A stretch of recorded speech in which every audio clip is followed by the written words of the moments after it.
శ్రీ మహాగణాధిపతయే నమః. శ్రీమాత్రే నమః. కార్తీక దామోదరాయ నమః.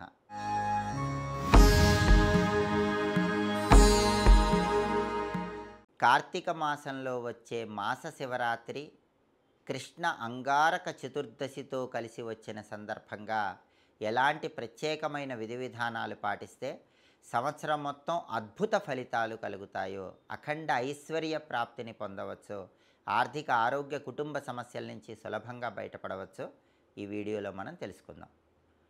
కార్తీక మాసంలో వచ్చే మాస శివరాత్రి చాలా శక్తివంతమైంది. ఎందుకంటే ప్రతి నెలలో మాస శివరాత్రి వస్తుంది. శివుడికి చాలా ఇష్టమైన రోజు. కానీ కార్తీక మాసం అంటేనే శివుడికి ఎంతో ఇష్టమైన రోజు. కాబట్టి కార్తీక మాసంలో వచ్చే మాస శివరాత్రి కొన్ని వేల రెట్లు శక్తివంతమైంది. అయితే 2025 సంవత్సరంలో కార్తీక మాసంలో మాస శివరాత్రి కృష్ణ అంగారక చతుర్దశితో కలిసి వచ్చింది. ఇది ఇంకా అద్భుతం. మాస శివరాత్రి కృష్ణ అంగారక చతుర్దశి కలిసి రావటం ఒక పెద్ద అద్భుతం. ఈ రెండు కూడా కార్తీక మాసంలో రావటం ఇంకా పెద్ద అద్భుతం. కాబట్టి ఈ అరుదైన అవకాశాన్ని సద్వినియోగం చేసుకొని కొన్ని విధి విధానాలు పాటిస్తే సంవత్సరం మొత్తం తిరుగులేని విజయాలు కలుగుతాయి. మీరు పట్టిందల్లా బంగారం అవుతుంది. ఆర్థిక ఆరోగ్య కుటుంబ సమస్యల నుంచి బయటపడవచ్చు. కృష్ణ అంగారక చతుర్దశికి ఉన్న ప్రాధాన్యత ఏంటంటే, ఏ నెలలోనైనా బహుళ పక్షంలో వచ్చే చతుర్దశి తిథి మంగళవారంతో కలిసి వస్తే దాన్ని కృష్ణ అంగారక చతుర్దశి అనే పేరుతో పిలుస్తారు.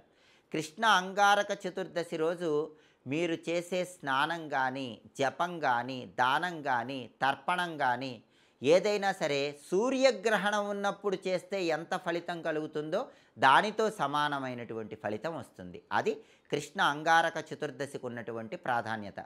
సూర్యగ్రహణం ఉన్నప్పుడు స్నానం చేస్తే, దానం చేస్తే, దీపం వెలిగిస్తే, తర్పణం ఇస్తే, పితృకార్యం చేస్తే ఎంత ఫలితం కలుగుతుందో అలాంటి ఫలితము కృష్ణ అంగారక చతుర్దశి రోజు చేసే స్నానానికి, దీపానికి, దానానికి, పితృతర్పణానికి ఉంటుంది. అంత శక్తివంతమైన రోజు కృష్ణ అంగారక చతుర్దశి.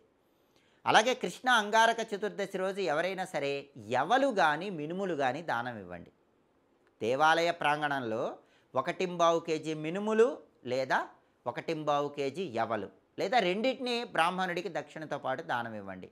తిరుగులేని రాజవైభవం కలుగుతుంది. మీరు పట్టిందల్లా బంగారం అవుతుంది. కృష్ణ అంగారక చతుర్దశికి అంతటి ప్రాధాన్యత ఉంటుంది. అలాగే కృష్ణ అంగారక చతుర్దశి మాస శివరాత్రితో కలిసి వచ్చింది. కార్తీక మాసంలో వచ్చే మాస శివరాత్రి కాబట్టి శివుడి సంపూర్ణమైన అనుగ్రహం కలగాలంటే ఒక ప్రత్యేకమైన అభిషేకం చేయాలి. ఆ అభిషేకం ఏంటంటే కుశోదకము. కుశలు అంటే దర్భలు. దర్భలు కలిపిన నీళ్లతో శివుడికి అభిషేకం చేసుకోవాలి. అందరూ పంచామృతాలతో అభిషేకం చేస్తారు, రకరకాల ద్రవ్యాలతో అభిషేకం చేస్తారు. కానీ కార్తీక మాసంలో మాస శివరాత్రి అన్ని ద్రవ్యాల కంటే కుశోదకంతో చేసే అభిషేకం శివుడి అనుగ్రహాన్ని వెంటనే కలిగింపజేస్తుంది. కాబట్టి దర్భలు తెచ్చుకొని ఆ దర్భలు నీళ్లలో కలిపి ఆ దర్భ జలాలతో శివుడికి అభిషేకం చేయండి. అలాగే శివుడికి కార్తీక మాసంలో బాగా ఇష్టమైనటువంటి పువ్వు ఒకటి ఉంది. అదే జిల్లేడు పువ్వు. మనకి స్కాంద పురాణంలో కూడా చెప్తారు. యహ కార్తిక్యాం అర్క పుష్పై అర్చయేత్ గిరిజాపతిం సలబ్ధ్వా పూర్ణమాయుష్యం పశ్చాన్ మోక్షం అవాప్నుయాత్ అంటుంది స్కాంద పురాణం. అంటే అర్థం ఏంటంటే, యహ కార్తిక్యాం అర్క పుష్పై అర్చయేత్ గిరిజాపతిం. కార్తీక మాసంలో ఎవరైతే శివుణ్ణి జిల్లేడు పూలతో పూజిస్తారో సలబ్ధ్వా పూర్ణమాయుష్యం, వాళ్ళకి సంపూర్ణ ఆరోగ్యము, ఆయుష్షు కలుగుతాయి. పశ్చాన్ మోక్షం అవాప్నుయాత్, వాళ్ళకి మోక్షం కూడా కలుగుతుందని స్కాంద పురాణంలో చెప్పారు. అన్ని పూల కంటే కార్తీక మాసంలో శివుడికి జిల్లేడు పూలంటే ఇష్టం. అందులోనూ కార్తీక మాసంలో వచ్చే మాస శివరాత్రి కాబట్టి ఖచ్చితంగా జిల్లేడు పూలతో పూజ చేయండి. శివుడికి దర్భజలాలతో అభిషేకం, శివుడికి జిల్లేడు పూలతో పూజ. కార్తీక మాస శివరాత్రి సందర్భంగా ఈ విధులు పాటించండి. కృష్ణ అంగారక చతుర్దశితో కలిసి వచ్చింది కాబట్టి మినుములు, యవలు వీటిని దానం ఇవ్వండి. సమస్త శుభాలు చేకూరతాయి. దాంతోపాటుగా చాలా అరుదైనటువంటి రోజు కాబట్టి శివాలయంలో సాయంకాలం పూట చండీ ప్రదక్షిణ చెయ్యండి. శివాలయంలో అన్ని ప్రదక్షిణల కంటే చండీ ప్రదక్షిణ గొప్పది. చండీ ప్రదక్షిణ అంటే ఏంటి? శివాలయంలో ధ్వజస్తంభం దగ్గర ప్రారంభమై శివుడికి అభిషేకం చేసిన జలం మొత్తం శివాలయం నుంచి ఒక ప్రత్యేకమైన మార్గం ద్వారా బయటకు వస్తుంది. దాన్ని సోమసూత్రం అంటారు. ఈ సోమసూత్రం దాటకుండా సవ్య అపసవ్య దిశలలో clockwise, anti clockwise డైరెక్షన్లలో చేసే ప్రదక్షిణను చండీ ప్రదక్షిణ అంటారు. చండీ ప్రదక్షిణ చాలా శక్తివంతమైంది. ధ్వజస్తంభం దగ్గర ప్రారంభం అవ్వాలి. శివుడికి అభిషేకం చేసిన జలం బయటకు వచ్చేటటువంటి సోమసూత్రం దాటకుండా అక్కడ దాకా వచ్చి మళ్ళీ వెనక్కి వెళుతూ clock wise anti clock wise శివాలయంలో ప్రదక్షిణ చేయాలి. దీన్నే చండీ ప్రదక్షిణ అంటారు. ఒక్కసారి చండీ ప్రదక్షిణ చేస్తే 30,000 సార్లు మామూలు ప్రదక్షిణలు చేసిన ఫలితం కలుగుతుందని శాస్త్రాల్లో చెప్పారు. అందులోనూ కార్తీక మాస శివరాత్రి, అందులోనూ కృష్ణ అంగారక చతుర్దశితో కలిసి వచ్చింది కాబట్టి ఖచ్చితంగా చండీ ప్రదక్షిణ చేయండి, అద్భుత ఫలితాలు కలుగుతాయి. చండీ ప్రదక్షిణ చేయటం వీలు కాకపోయినా కుటుంబ కలహాలన్నీ తొలగిపోవాలంటే శివాలయ ప్రాంగణంలో కొబ్బరి నూనెతో ఖచ్చితంగా దీపం పెట్టండి.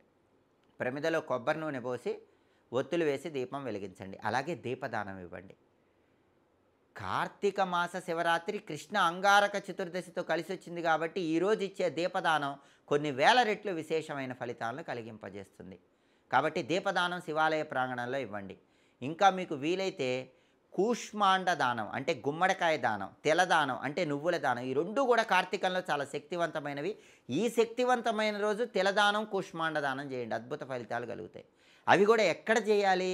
రావి చెట్టు దగ్గర కానీ మర్రి చెట్టు దగ్గర కానీ చేయండి, పరమాద్భుతమైన ఫలితాలు కలుగుతాయి. రావి చెట్టు లేదా మర్రి చెట్టు దగ్గర నువ్వులు, గుమ్మడికాయ వీటిలో ఏవైనా కానీ రెండు కానీ దానం ఇవ్వండి, అత్యద్భుతమైన శుభ ఫలితాలు అందిపుచ్చుకోండి. అలాగే జపించుకోవాల్సిన మంత్రం ఉంది, ఓం నమో భగవతే రుద్రాయ.